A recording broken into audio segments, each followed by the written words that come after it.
நான் நம்முடைய பத்திரிகை நண்பர்களை திருச்சியில் சந்தித்துக் கொண்டிருக்கின்றோம். கட்சியினுடைய மூத்த தலைவராக இருக்கக்கூடிய அண்ணன் இலக்கணன் அவர்களுடைய இல்ல திருமண விழாவில் பங்கெடுப்பதற்காக வந்துவிட்டு நம்முடைய தலைவர்கள் எல்லோரும் என்னோடு வந்திருக்கின்றார்கள். மணமக்களை சந்தித்து வாழ்த்துவிட்டு பத்திரிகை நண்பர்கள் முன்பு அமர்ந்திருக்கின்றோம். ஆனால் நீங்கள் எந்த கேள்வி இருந்தாலும் கேளுங்க. என்ன எங்கிட்ட சொல்றதுக்கு எதுவும் இல்லை, நீங்கள் கேளுங்க. நான் பார்க்குறோம். ஆமாம் ஆமாங்க. ஆனால் விக்கிரவாண்டியை பொறுத்தவரை நான் இன்னைக்கு விக்கிரவாண்டிக்கு போகிறோங்கன்னா இன்னைக்கு நம்முடைய தேசிய ஜனநாயக கூட்டணியுடைய தலைவர்கள் எல்லோரும் அங்கே இருக்கிறாங்க. இன்னைக்கு சாயந்தரம் 6 மணிக்கு நம்முடைய தேசிய ஜனநாயக கூட்டணியுடைய தலைவர்கள் எல்லோரும் பாட்டாளி மக்கள் கட்சியினுடைய வேட்பாளர் திரு அன்புமணி அவர்களை ஆதரித்து பிரச்சாரம் செய்வதற்காக எல்லோரும் அங்கே சேர்றோம். இன்னைக்கு ஒரு பிரம்மாண்டமான பொதுக்கூட்டம். நாளை முழு நாளும் பாரதிய ஜனதா கட்சி சார்பாக நானும் நம்முடைய தலைவர்கள் எல்லோரும் விக்கிரவாண்டியில் இருக்கோம், காலையிலிருந்து இரவு வரை. இன்னைக்கு நீங்க களத்தை பார்க்கும் பொழுது உங்களுக்கு தெரியும், எப்பொழுதுமே இந்த பை எலெக்ஷன் என்று சொன்னாலே ஆளும் கட்சியினுடைய அத்துமீறல் அதிகமாக இருக்கும். பை எலெக்ஷனாவே அது அப்படித்தான். கிட்டத்தட்ட இந்தியாவில் 90% கிட்டத்தட்ட பை எலெக்ஷன்ல ஆளுங்கட்சி தான் ஜெயிக்கிறாங்க. காரணம், ஒரு தெருக்கு ஒரு அமைச்சர், கிட்டத்தட்ட இப்பவே 8-9 அமைச்சர்கள் அங்கே இருக்கிறாங்க. இலவசங்கள் இப்பவே வெளியே வர ஆரம்பித்திருக்கிறது. பறக்கும் படை நேற்று முன்தினம் கூட வேட்டி சேலை எல்லாம் பிடிச்சிருக்கிறாங்க. அது திமுகவினுடைய சார்ந்த நபர்கள், வண்டியிலிருந்து வேற ஒரு இடத்திலிருந்து இல்லத்திலிருந்து. இது எல்லாமே மறுபடியும் தமிழகத்தில் ஒரு இடைத்தேர்தல் எப்படி நடத்தப்படக்கூடாது என்பதற்கு இலக்கணமா இருக்கு. அதையும் தாண்டி எங்களுக்கு நம்பிக்கை இருக்கு. இந்த முறை விக்கிரவாண்டியில நம்முடைய தேசிய ஜனநாயக கூட்டணி சார்பாக போட்டியிடக்கூடிய பாட்டாளி மக்கள் கட்சியினுடைய வேட்பாளருக்கு, ஏன்னா 2016 அவர் போட்டியிட்டாங்க அதே இடத்திலிருந்து பணி செய்து கொண்டிருக்கின்றார்கள். பாரதிய ஜனதா கட்சி தொண்டர்கள் எல்லாம் கடுமையாக பணி செய்து கொண்டிருக்கின்றார்கள். நிச்சயமாக வெற்றி வாய்ப்பு கிடைக்கும் என்கின்ற நம்பிக்கை எனக்கு இருக்கு. விக்கிரவாண்டி இடைத்தேர்தலில் பாமகவுக்கு ஓட்டு போடாங்கன்னு அதிமுக வந்து பிரச்சாரம் பண்றாங்க. இது எப்படி பாக்குறீங்க? அதாவது ஒரு தேர்தலில் ஒரு கட்சி நிற்க வேண்டும் என்றால் தைரியமா அந்த கட்சி நிக்கணும். ஆனா இன்னைக்கு அந்த கட்சி நிக்காத ஒரு கட்சி இன்னைக்கு நாங்க நிற்கல ஒதுங்கிக்கிறோம்னு சொன்ன பிறகு அந்த கட்சி யாருக்கு ஓட்டு போடுங்க யாருக்கு ஓட்டு போடாதங்க என்று பிரச்சாரம் பண்றதை நாமளும் பார்க்கிறோம், சமூக வலைதளத்திலாம் பார்க்கிறோம். அதையும் தாண்டி நான் ஏற்கனவே சொன்னது போலன்னா அதை நான் பெரிய ஒரு பொருட்டாக எடுத்துக்கொள்ளவில்லை. காரணம், தேர்தலில் 3வது 4வது இடத்துக்கு வந்து விடுவோம் என்று தெரிந்துதான் அந்த குறிப்பிட்ட கட்சி நாங்கள் நிற்க மாட்டோம் என்று ஒதுங்கி இருக்கின்றார்கள். இன்னைக்கு அவங்க பிரச்சாரம் பண்ணி இவங்களுக்கு ஓட்டு போட்டுறாதீங்க, இவங்க முதல்ல வந்துடக்கூடாது அப்படிங்கிறது அவங்களுடைய டெஸ்பரேட் மெஷர். அதாவது கடைசி கட்டத்தில் யாரும் கூட இன்னொரு கட்சி வந்துவிடக்கூடாது. நான் ஏற்கனவே சொல்லியிருக்கேன், ஏ டீம் பி டீம்னு சொல்லியிருக்கேன். ஸோ நீங்க சொன்ன அந்த கட்சி இன்னைக்கு பிரச்சாரம் பண்றாங்க, இவங்களுக்கு ஓட்டு போடாதீங்கன்னு சொல்றாங்கன்னா அவங்க ஏ டீமுக்கு சப்போர்ட் பண்றாங்க. அந்த ஏ டீம் என்கின்ற திமுக ஜெயிக்க வேண்டும் என்பதற்காகத்தான் பி டீம் என்கின்ற அனைத்து இந்திய அண்ணா திராவிட முன்னேற்ற கழகம் ஒதுங்கி இருக்கின்றார்கள் என்பது விக்கிரவாண்டி இடைத்தேர்தல் பிரச்சாரத்தில் மற்றும் ஒரு முறை அது நிரூபணமாகிறது. எதிரொலிக்கணும். ஆனால் எதிரொலிக்குமா அப்படிங்கிறது உங்களுக்கு தெரியுங்கன்னா, எப்பொழுதுமே தேர்தல் முடிந்து வாக்கு எண்ணும் போது தான் நமக்கு தெரியும், ஏன் மக்கள் ஒரு மாதிரி ஓட்டு போட்டாங்க, இப்படியே போட்டாங்க அப்படியே போட்டாங்க. எதிர் ஒலிக்க வேண்டும் என்பது எங்களுடைய விருப்பம். அதை மக்கள்கிட்ட பேசுறோம், மக்களும் மனதில் வச்சிருக்கிறாங்க. ஏன்னா ஒரு சாதாரண கள்ளச்சாராய சாவு என்று சொல்வதை விட இது ஒரு கள்ளச்சாராய கொலை என்று தான் பார்க்க வேண்டும். கொலை ஏன்னா கொலை பண்ணியிருக்காங்க. ஒரு பக்கம் டாஸ்மார்க்ல அடிக்ஷன், இன்னொரு பக்கம் மலிவு வழியில கள்ளச்சாராயம் கிடைக்குது. இரண்டும் ஒரே இடத்துல நடக்கும் பொழுது அரசனுடைய தன்மைதான், அரசனுடைய செயலில்லாத தன்மைதான் இன்னைக்கு கள்ளச்சாராய சாவுகள் இவ்வளவு சாவுகளாக ஏற்படுத்தி இருக்கு. அதனால இன்னைக்கு மக்கள் இதெல்லாத்தையும் பார்க்கறாங்க, பேசுறாங்க, அதை உன்னிப்பா கவனிக்கிறாங்க. ஸோ இடைத்தேர்தல் ஒரு எம்எல்ஏனால ஆட்சி மாற போறது இல்லைங்க. பட் இடைத்தேர்தல் ஒரு மெசேஜ். இடைத்தேர்தல் இவங்க ஜெயிச்சிட்டாங்க, பாட்டாளி மக்கள் கட்சி ஜெயிச்சிருச்சு, தேசிய ஜனநாயக கூட்டணி சார்பாக பிஎம்கே ஜெயிச்சிட்டாங்க, இதனால் ஆட்சி மாறப்போவது கிடையாது. ஆனால் மக்கள் சொல்லக்கூடிய மெசேஜ் அது. மக்களுடைய அதிருப்தி ஒரு இடைத்தேர்தல் மூலமாக வெளிப்பட வேண்டும் என்பது எங்களுடைய விருப்பம். ஆனால் இடைத்தேர்தல் அதே நேரத்தில் நியாயமான முறையிலும் நடத்தப்பட வேண்டும், அதுவும் எங்களுடைய வேண்டுகோள். இது நடக்கும் என்று நம்புகின்றோம். எல்லாருக்கும் அவருடைய கருத்து இருக்குண்ணா, அவருக்கு அவருடைய கருத்து சுதந்திரம். அரசியலுக்கு வர்றாங்க, மக்கள் முன்னாடி நடிகர் விஜய் அவர்கள் அவருடைய கருத்தை வைக்கட்டும். வரண்ணா, அது 2வது வரங்கண்ணா. ஸோ நீட்ட தேவை பொறுத்தவரை அவருடைய கருத்து என்ன இருக்கோ அது சொல்லட்டும். அது உதாரணத்துக்கு தேசிய ஜனநாயக கூட்டணிக்குள் இருக்கக்கூடிய பாட்டாளி மக்கள் கட்சிக்கும் நீட்டை பற்றி மாற்று கருத்து இருக்கு. அது ஒரு ஆரோக்கியமான அரசியல்ல எல்லா கருத்துக்களும் இருக்கட்டும், அதை பத்தி பிரச்சனை இல்லை. அதே நேரத்தில் பாரதிய ஜனதா கட்சி நீட்டினுடைய எங்களுடைய ஆதரவு இன்னும் வலிமையாக நாங்கள் வைத்திருக்கின்றோம். காரணம், ஸ்டாட்டிஸ்டிக்ஸ் நம்பர், நீட்ல யாரெல்லாம் பாஸ் ஆயிருக்கிறாங்க, எத்தனை பேர் போயிருக்காங்க, நீங்க பாத்தீங்கன்னா நம்பர் பொய் சொல்ல போறது இல்லை. அதனால நாங்க ஆதாரத்தின் அடிப்படையில் நீட்டை சப்போர்ட் பண்றோம். ஆதாரத்தின் அடிப்படையில் நீட் யாருக்கும் எதிரானது இல்லை என்பது 2016 ஒரு ஆண்டும் கூட புரிவாது. 2000 இந்த வருஷம் எடுத்துக்கங்க, 59% pass mark, highest pass percentage இந்த last 5 years. All India toppers தமிழ்நாட்டில் இருந்து. போன ஆண்டை போல இந்த ஆண்டும் அதிகமாக நீட் மாணவர்கள் அரசு பள்ளியிலிருந்து அரசு மருத்துவக் கல்லூரிக்கு போக போறாங்க. நாங்கள் திரும்ப திரும்ப கேட்கறது, இன்னைக்கு சட்டப்பேரவையில் 2-3 முறை திராவிட முன்னேற்ற கழகத்தினுடைய அரசு நீட்டை எதிர்த்து தீர்மானம் கொண்டு வந்திருக்காங்க. ஒரு வெள்ளை அறிக்கை கொண்டு வரதுக்கு என்ன பிரச்சனைன்னு தான் நாங்கள் கேட்கிறோம். தீர்மானம் கொண்டு வரும் பொழுதே நீட்டுக்கு 10 ஆண்டுகள் முன்பு, நீட்டு வருவதற்கு 10 ஆண்டுகள் முன்பு எத்தனை பேர் அரசு மருத்துவக் கல்லூரிக்கு தனியார் மருத்துவக் கல்லூரிக்கு போனாங்க, யாரு, ஒரு டேட்டா. நீட் வந்த பிறகு எத்தனை பேர் போனாங்க. நீட் 2016 கிட்டத்தட்ட உங்களுக்கு வந்து 15-16 பார்த்தீங்கன்னா 10 வருஷம் ஆயிடுச்சுங்கண்ணா. ஸோ இந்த 10 ஆண்டுகளுக்கான டேட்டா, இதுக்கு முன்பு 10 ஆண்டுகளுக்கான டேட்டா கொடுத்தா பிரச்சனை முடிஞ்சுதேனா? இல்லைங்க, இங்க பாருங்க, டேட்டாவை பாருங்க, நீட் வந்த பிறகு சரியில்லை, ஓபிசி சமுதாயம் போல, எஸ்சி எஸ்டி சமுதாயம் போல, பிற்படுத்தப்பட்ட மக்கள் போகல, பழங்குடியின மக்கள் போல அப்படின்னு கொண்டு வாங்க. இல்லை, அந்த டேட்டா நமக்கு இருக்கு. இல்லை, இதை மாநில அரசு டேட்டாவே கொடுக்காம வண்டி ஓட்டிட்டு இருக்காங்க. அதனால ஒரு அரசியல் கட்சி தலைவர்கள் தங்களுடைய சொந்த கருத்தை, தங்களுடைய கருத்தை சொல்லும் முன்பு எப்பவுமே ஒரு சயின்டிபிக் பேசிஸ்ல ஒரு கருத்து சொன்னாங்க அப்படின்னாங்கன்னா அந்த அரசியல் நிலைத்திருக்கும். இன்னைக்கு தமிழ்நாட்டில்னா பாரதிய ஜனதா கட்சி எதிர்த்து பேச வேண்டும் என்பதற்காக இந்த நீட் எதிர்ப்பு அப்படியே வச்சு வண்டி ஓட்டிட்டு இருக்காங்க. இந்த நீட் எதிர்ப்புக்கு எத்தனை பொய் சொன்னாங்க. ஒரு கையெழுத்துல நீக்கிடுவோம், இப்படி நீக்கிறோம், அப்படி நீக்கிறோம். இந்தியாவில் எல்லா இடத்திலும் இதுவரை நீட்டை ஏத்துக்கிட்டாங்க. இன்னைக்கு பாரதிய ஜனதா கட்சி எதிர்க்க வேண்டும் என்கின்ற ஒரே காரணத்திற்காக மம்தா பானர்ஜி நீட்டை எதிர்க்கிறாங்க. ஆனா மம்தா பானர்ஜி அவர்கள் 7 ஆண்டுகளா நீட் எதிர்க்கலையே. 2017 மம்தா பானர்ஜி எதிர்த்தாங்களா, 18 எதிர்த்தாங்களா, 19 எதிர்த்தாங்களா? ஏன்னா இந்தி கூட்டணி திமுக எதிர்க்குது, பிஜேபி எதிர்ப்பதற்கு நீட் ஒரு ஆயுதமா பயன்படுத்தலாம் அப்படிங்கறதுக்காகத்தான் மம்தா பானர்ஜி எதிர்க்கிறாங்க. ஏன்னா இரண்டாவது, இப்ப நீங்க சொன்னீங்க நடிகர் விஜய் அவர்கள் ஒன்றிய அரசு அப்படின்னு சொல்லியிருக்காங்க. ஆனா நாங்கள் தெளிவாக இருக்கின்றோம், யார் என்ன வேண்டுமானாலும் சொல்லிக் கொள்ளட்டும். இந்தியாவுடைய அரசியலமைப்பு என்ன உணர்த்தது? இந்த கட்சிகள் எல்லாமே 2021 முன்னாடி ஒன்றியங்கிற வார்த்தை வந்துச்சா? இல்லை. ஆனா இன்னைக்கு விஜய் அவர்களும் கூட திமுக சார்ந்த அரசியல் நான் கையில் எடுக்க போறேன்னா மோஸ்ட் வெல்கம், நோ ப்ராப்ளம். திமுக சார்ந்த அரசியல் எல்லாம் கையில் எடுத்தாங்கன்னா பாரதிய ஜனதா கட்சி மட்டும் தனித்திருக்கும். எங்களுக்கு அது சந்தோஷம். ஏன்னா எங்களுடைய இடத்துல நாங்கள் விளையாட போறோம். ஸோ விஜய் அவங்களும் திமுக எடுத்திருக்கக்கூடிய அப்படியே அந்த கொள்கை முடிவை சார்ந்து போறாங்க, போகட்டும், சந்தோஷம். திமுக அங்கேயே இருக்கட்டும், போட்டு சந்தோஷம். அதிமுகவும் அந்த பக்கம் இருக்கிறாங்க, சந்தோஷம்னா எங்களுடைய அரசியல் இன்னும் எளிமையாகுது. ஏன்னா பாருங்க, பெரும் தலைவர்கள்லாம் இருக்கிறாங்க. இன்னைக்கு பாரதிய ஜனதா கட்சியினுடைய அரசியல் மட்டும் தனித்திருக்கு. அது எங்களுக்கு இன்னும் சந்தோஷம். 4 முனை போட்டியாக வரும்பொழுது தமிழகத்தில் 25% ஓட்டு வாங்கினா எம்எல்ஏ ஆயிரலாம். அதான் 2026 தேர்தலுடைய தாக்கம். அப்ப பாரதிய ஜனதா கட்சி சித்தாந்தம் மட்டும் தனித்திருக்கும். இங்க இருக்கக்கூடிய எல்லா கட்சிகளும் ஒன்றிய அரசு, எல்லா கட்சிகளும் நீட் எதிர்ப்பு, எல்லா கட்சிகளும் இப்படியே, எல்லா கட்சிகளுக்கும் இருமொழி கொள்கை, எல்லா கட்சிகளும் அப்படி இருக்கட்டும். அவங்க மிச்சிருக்கக்கூடிய 40% ஓட்டை பிரிச்சுக்கிட்டோம். ஆனா தமிழகத்துல எத்தனையோ சதவீத மக்கள் இன்னைக்கு 3 மொழி வேணும்னு கேட்கிறாங்க. 3வது மொழி எனக்கு பிடித்த மொழி வேண்டும் என்று கேட்கின்றாங்க. அது இந்தியா இருக்கட்டும், கன்னடமா இருக்கட்டும், தெலுங்கா இருக்கட்டும். தமிழ்நாட்டில் எத்தனையோ மக்கள் வந்து நீட்டு வேண்டும் என்று சொல்கின்றாங்க. அவங்க எல்லாம் பாரதிய ஜனதா கட்சியின் பக்கம் தான் வரப்போறாங்க.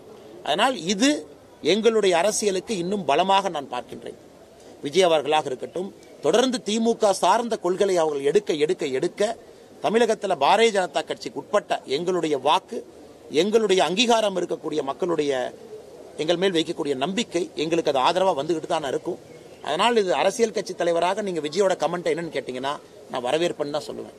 ஏன்னா எங்களுடைய அரசியலுக்கு அது நல்லது, அது எங்களுடைய கட்சி வளர்ச்சிக்கு அது நல்லதுதான். ஆனால் ஒரு சாதாரண மனிதனாக அந்த கருத்தை பார்த்தீங்கன்னா அது சரியில்லாத கருத்து என்று சொல்லுவேன். இன்னும் கொஞ்சம் சயின்டிபிக் டேட்டாவை பார்த்து அவங்க சொன்னாங்கன்னா, பேசினாங்கன்னா சிறப்பாக இருக்கும் என்பது எங்களுடைய கருத்துங்கண்ணா. என்ன மோடி சொல்லுங்கண்ணா. சரி,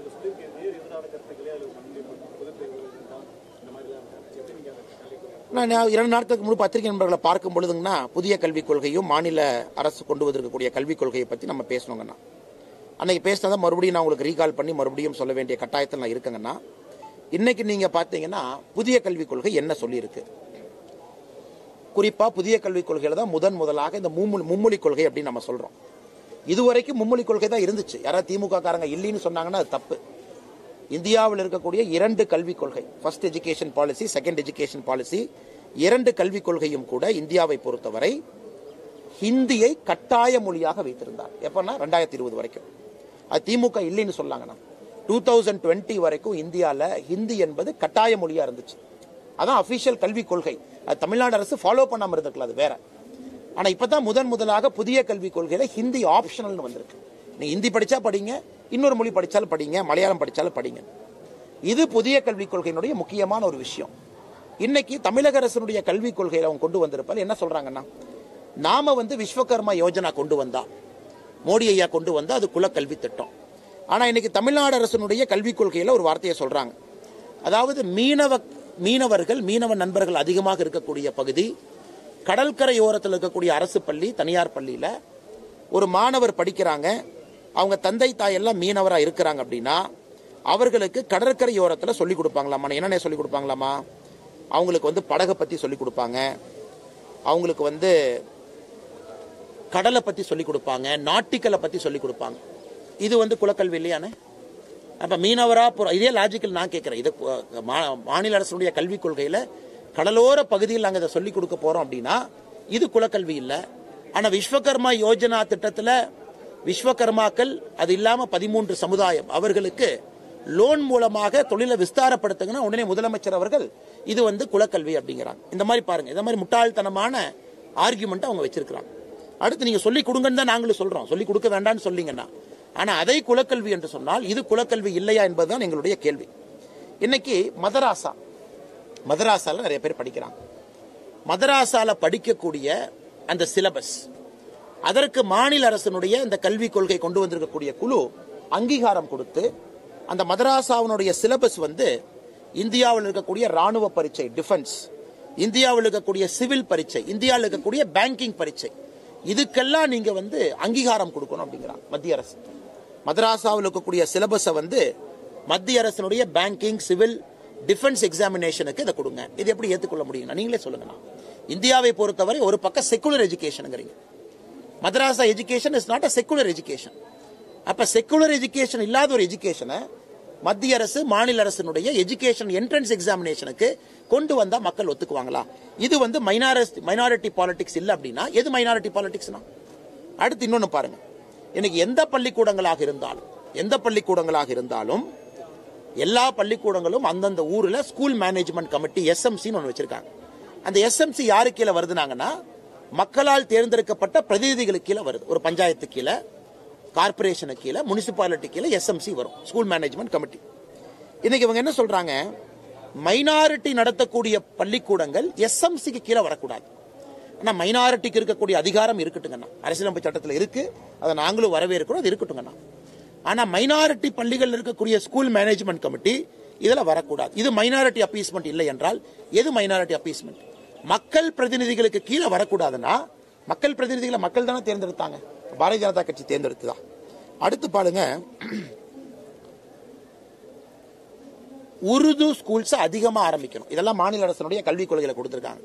உருது ஸ்கூல் அதிகமா ஆரம்பிக்கணும், உருது டெக்ஸ்ட் புக் அதிகமா கொண்டு வரணும். இது உருது திணிப்பு இல்லையா? ஹிந்தி திணிப்புன்னு சொல்லக்கூடிய திமுக அரசு உருது பள்ளிகளை அதிகமாக ஆரம்பியுங்கள், உருது டெக்ஸ்ட் புக்கை கொண்டு வாங்கன்னு சொல்றாங்க. இது உருது திணிப்பு இல்லையா? எஜுகேஷன் ஒரு பக்கம் செக்குலரா இருக்கணும், ஒரு பக்கம் எல்லாருக்கும் சமமா இருக்கணும், அந்தந்த மதம் சார்ந்த பள்ளிக்கூடங்கள் இருக்கணும். ஆனா அதை நீங்க என்ன பண்றாங்க, சிஸ்டமிக்கா அதை உள்ள கொண்டு வர பாக்குறாங்க. நார்மல்சி ஆஃப் எஜுகேஷன் உள்ள கொண்டு ஒரு என்ட்ரன்ஸ் எக்ஸாமினேஷன் பரீட்சையில மதராசா பள்ளிக்கூடங்களுடைய சிலபஸை கொண்டு வரணும்னா எப்படி அதை ஏத்துக்குவீங்கன்னா? அப்புறம் மத்திய அரசுடைய கல்விக் கொள்கை, புதிய கல்விக் கொள்கை என்ன இருக்கோ அப்படியே கட் காப்பி பேஸ்ட்.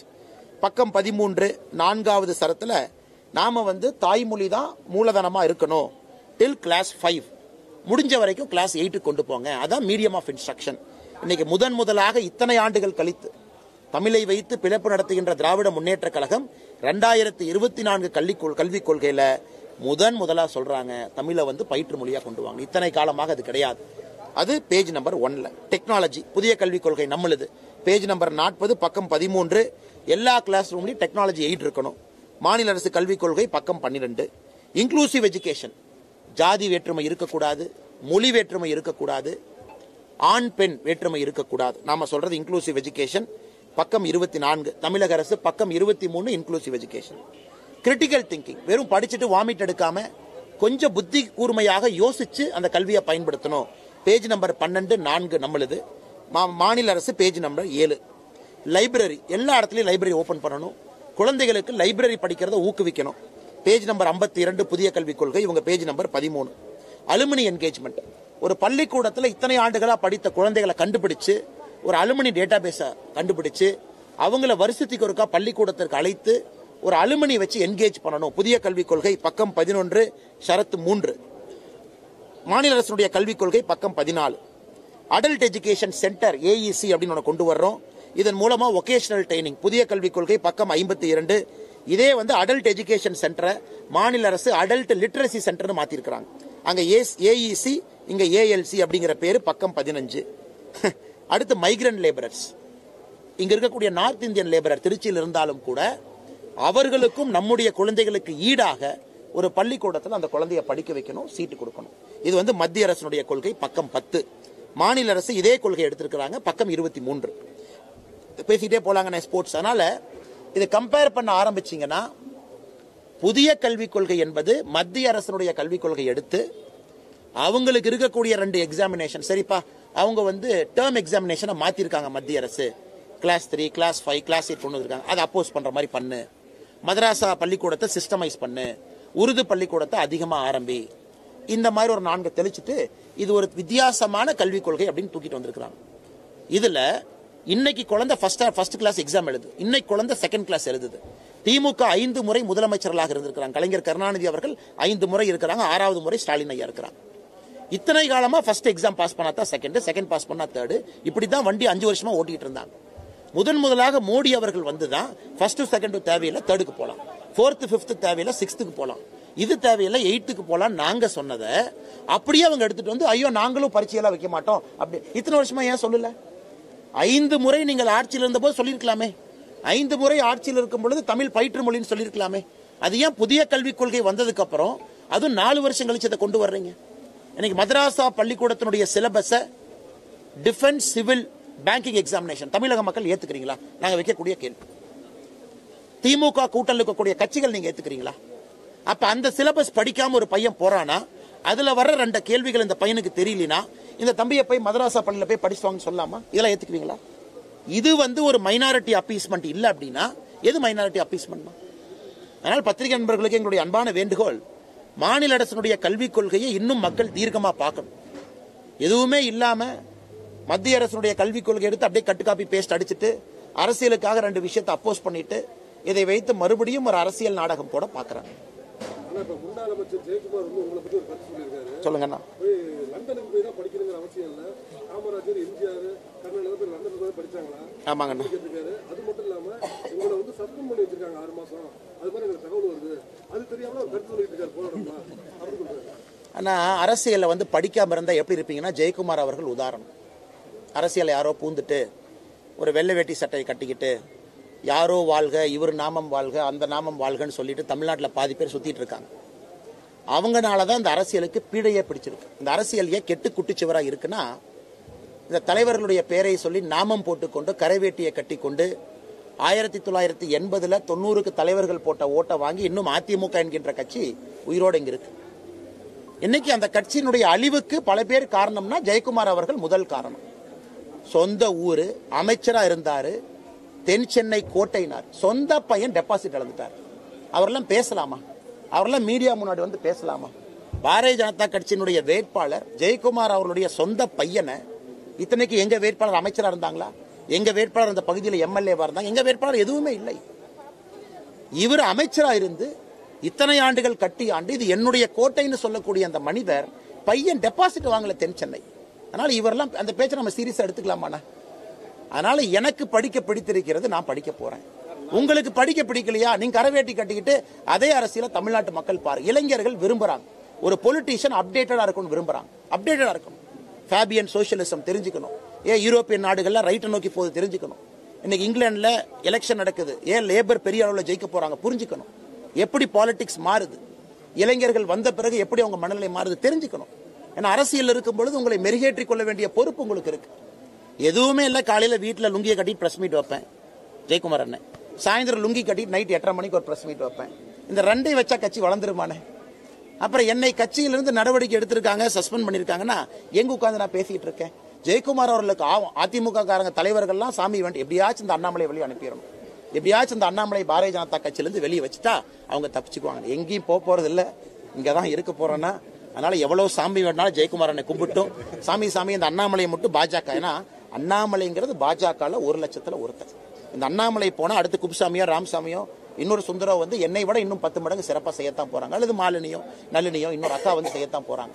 அதனால இந்த ஒரு அண்ணாமலை வெளியே போயிட்டா அதிமுக இழந்த இடத்தை பிடிச்சிடலாம்னு நினைக்கிறதெல்லாம் பகல் கனவு. ஜெயக்குமார் அண்ணன் லுங்கியை கட்டிட்டு எத்தனை பிரஸ் மீட் வேணாலும் கொடுக்கட்டும். ஒரு பிரஸ் மீட்டும் அதிமுக அழிந்து கொண்டிருக்கிறது என்பது தொண்டர்களுக்கு தெரியும். அதிமுக தொண்டர்களுக்கு தெரியும். முனுசாமி அண்ணனும் ஜெயக்குமார் அண்ணனும் ஒரு பிரஸ் மீட் பேசினா பிஜேபிக்கு 1% ஓட்டு இந்த பக்கம் அதிகமாகும். அதனால அவங்க நிறைய பேசணும், நிறைய அது மாதிரி செஞ்சுக்கிட்டே இருக்கணும். அப்பதான் எங்க கட்சி இன்னும் வேகமா வளரும். அதுக்கு பதில் கொடுத்திருந்தாங்கன்னா சு வெங்கடேசன் அவர்களுடைய கமெண்ட், செங்கோல் என்பது ஒரு கொடுங்கோல் ஆட்சியினுடைய சாட்சி. அந்த புறத்துல பெண்களை அடிமைப்படுத்தி வைத்திருந்தார்கள் செங்கோல் பிடித்த அரசர்கள் அப்படின்னு. ஆனா மதுரை மேயருக்கு சு வெங்கடேசன் அவர்களும் அண்ணன் பிடிஆர் அவர்களும் சேர்ந்து செங்கோலை பரிசா கொடுக்கறாங்க. அந்த போட்டோவை போட்டு என்னையும் அப்படி பேசுறீங்க, பார்லிமெண்ட்டுக்கு வெளியே செங்கோல் வேணும், ஆனா பார்லிமெண்ட்டுக்குள்ள செங்கோல் வேண்டாம்னா அதற்கு ஒரு புது இலக்கணத்தை வெங்கடேசன் கொடுத்திருந்தாங்க. அதற்கு நேற்று நான் பதில் சொல்லியிருந்தேங்கண்ணா. அதாவது சு வெங்கடேசன் அவர்கள் ஒரு அற்புதமான ஒரு கதையாசிரியர், நாவலாசிரியர், சரித்திரத்தை பார்க்கக்கூடிய பார்வை அவருக்கு நல்ல பார்வை. அவருடைய எல்லா கதைக்களத்திலும் பாத்தீங்கன்னா காலம் தான் கதாநாயகன். சு வெங்கடேசன் அவருடைய கதையில காலம் ஒரு கதாநாயகனா இருக்கும். இன்னைக்கு இந்த காலம் என்ன பண்ணிடுச்சுனாங்கன்னா இந்த கம்யூனிஸ்ட் கட்சியை உருட்டி உருட்டி உருட்டி கொண்டு வந்து ஒரு டெபாசிட் இல்லாத கட்சியா உட்கார வச்சிருக்கு. அதனால அங்கே உட்கார்ந்து கொண்டு மக்களுக்கு தேவையில்லாத சிந்தனைகளை இன்னும் பேசிக் கொண்டிருக்கின்றார். மக்களுக்கு தேவையே இல்லாத சிந்தனையை இன்னும் பேசுறாங்க. அதனால் அவர்கள் செங்கோல் பிடிக்காதுன்னா எதுக்கு அந்த செங்கோலை தொட்டாங்க? அந்த செங்கோலை எதற்கு மதுரை மேயர் கையில கொடுத்தாங்க? எதற்கு பாராளுமன்றத்தில் செங்கோலை பற்றி அவமரியாதையாக பேச வேண்டும்? திருவள்ளுவர் அவர்கள் செங்கோலுக்கு 10 குறள் ஒரு அதிகாரம் வச்சிருக்காரு. செங்கோன்மை திருக்குறள் ஒரு அதிகாரமே இருக்கு, செங்கோன்மை 10 குறள் இருக்கு. அப்ப திருவள்ளுவரை முட்டாளுங்கிறாரா? அப்ப திருவள்ளுவரையும் கொடுங்கோல் என்று சொல்லுகின்றாரா? அப்ப திருவள்ளுவரும் இது போல பெண்களுடைய உரிமையை பறித்தார் என்று சொல்லுகின்றாரா? அதனால் சு வெங்கடேசன் அண்ணன் அவர்களுக்கு அவர் மீது எங்களுக்கு எழுத்தாளராக மதிப்பு இருந்தாலும் கூட ஒரு கம்யூனிஸ்ட் கட்சி தலைவராக அவர் பேசக்கூடியது முற்றிலும் பொய்யாக இருக்கிறது. சத்தமா சொல்லுங்க. அண்ணே ஆர்.எஸ். பாரதி அவர்களை பொறுத்த வரைக்கும் நான் இத்தனை காலமா இந்த பூனைக்கு யாரு மணி கட்டுறதுன்னு வருகின்ற செவ்வாய்க்கிழமை காலை சென்னை கோர்ட்ல நானே அப்பியர் ஆகி ஆர்.எஸ். பாரதி அவர்களுக்கு ஒரு டிஃபமேஷன் நோட்டீஸ் கொடுத்து 1 வாரம் ஆச்சுங்கண்ணா. அவர் என்ன சொல்லியிருந்தாருன்னா, கள்ளக்குறிச்சியிலே கள்ளச்சாராய சாவு காரணம் அண்ணாமலையாமா. ஏன்னா பாண்டிச்சேரியில் நான் கள்ளச்சாராயம் காட்சி அதை வந்து கள்ளக்குறிச்சிக்குள்ள டிரான்ஸ்போர்ட் பண்ணி திமுக அரசுக்கு கெட்ட பேர் வர வேண்டும் என்பதற்காக நானே அந்த ஹோஸ் பாட்டில் வச்சு அவங்க வாயில ஊத்தி அவங்க இறந்து போனதுக்கு அப்புறம் ஹாஸ்பிட்டல் அட்மிட் பண்ணிருக்கேன்னு ஒரு பேட்டி கொடுத்தார். அதுக்கு நோட்டீஸ் கொடுத்து 1 கோடி ரூபாய் கேட்டிருந்தேன். அந்த 1 கோடி ரூபாயும் கள்ளக்குறிச்சியில மதுவினால் சீரழிந்த குடும்பம் மறுவாழ்வு மையத்துக்கு நான் கொடுக்க போறேன். அதற்கு அவர் பதில் கொடுக்காத காரணத்தினால வருகின்ற செவ்வாய்க்கிழமை காலையில சென்னை கோர்ட்ல இந்த டிஃபமேஷன் கேஸ அடுத்த கட்டத்துக்கு எடுத்துட்டு போய் இதை கேஸா நான் ஃபைல் பண்ண போறேன். நானே பர்சனல் அப்பியர் ஆகி செவ்வாய்க்கிழமை காலையில் இது நடக்கும். இது ஆர்.எஸ். பாரதி அவர்கள் மீது ரொம்ப நாளைக்கு அப்புறம் யாரோ போடக்கூடிய முதல் வழக்கு. இது எங்க போய் முடியுதுன்னு பார்க்கலாங்க. இந்த டிஃபமேஷன் கேஸ லாஜிக்கல் எண்டுக்கு நான் எடுத்துட்டு தான் போறோம். இது விட போறது இல்லை. ஏன்னா இந்த மனுஷனை யாரும் இது செய்யாதனால அடுத்து நான் மைக்கு பிடிச்சு இன்னொன்னு சொல்றாரு, நாய் கூட பிஏ வாங்கலாமா, அந்த பிஏ வந்து வாங்கினா மரியாதை இல்லையாமா, நாய் கூட வாங்கலாமா அப்படின்னு இவங்க நினைக்கிறாங்கன்னா இந்த பிஏ வாங்குறது உதயநிதி ஸ்டாலின் மாதிரி அண்ணா யூனிவர்சிட்டிக்கு போகாம எங்கேயோ பரீட்சை எழுதி வாங்குறது, டிகிரியே இல்லாம இவங்க பாட்டு டிகிரி வாங்குறது. இங்க பிஏ படிக்கிறவங்களா கஷ்டப்பட்டு டவுன் பஸ்ல போய் ஏறி இறங்கி வெயில் நடந்து ஏதோ ஒரு ஜெராக்ஸ் கடையில் புக்கை ஜெராக்ஸ் போட்டு அதை கஷ்டப்பட்டு படிச்சு அந்த குடும்பத்தில் முதல் தலைமுறையா டிகிரி படிச்சு உருண்டு பிறண்டு படிக்கிறவங்க எல்லாம் நாயாமா. ஆனா இவங்க மாதிரி எங்கேயா டிகிரி வாங்கியிருக்காங்கன்னா யாருக்கு தெரியாது. உதயநிதி ஸ்டாலின் எந்த காலேஜுக்கு போனாலும் யாருக்கு தெரியாது. அவர் எக்ஸாம் எழுதின யாராச்சும் பாத்தீங்களா? யாருக்கும் தெரியாது. இல்ல ஸ்டாலின் ஐயா எங்க போய் படிச்சாரு? யாருக்கும் தெரியாது. ஆனா இந்த கட்சியை சார்ந்தவர்கள் மேடையில மைக் எடுத்து இந்த மாதிரி பிஇ வாங்கினவங்களாம் நாய். அதனால தொடர்ந்து பேசிட்டே இருக்காங்கண்ணா.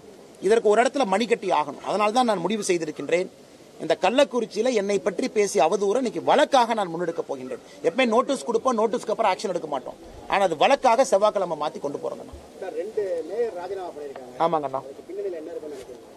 ஆனா நீங்க பாருங்க, ஒரு காலத்துல மேயர்னா எவ்வளவு மரியாதைங்கண்ணா. இன்னைக்கு இந்த 2 மேயர்ல ஒரு மேயர் கோயம்புத்தூரை சார்ந்த மேயர். எதுக்கு? அந்த மேயருடைய சொந்த வார்டுல நம்ம கட்சி 300 ஓட்டு ஜாஸ்தியா வாங்கிச்சாங்க. காரணம், அந்த மேயருடைய சொந்த வார்டுல நம்ம பிஜேபி நம்ம கட்சிக்காரங்க உழைத்து நம்ம வேட்பாளர் அந்த இடத்துல வந்து 300 ஓட்டு அதிகமாக வாங்கிட்டாராமா அந்த ராஜ்குமாரை வரவிட.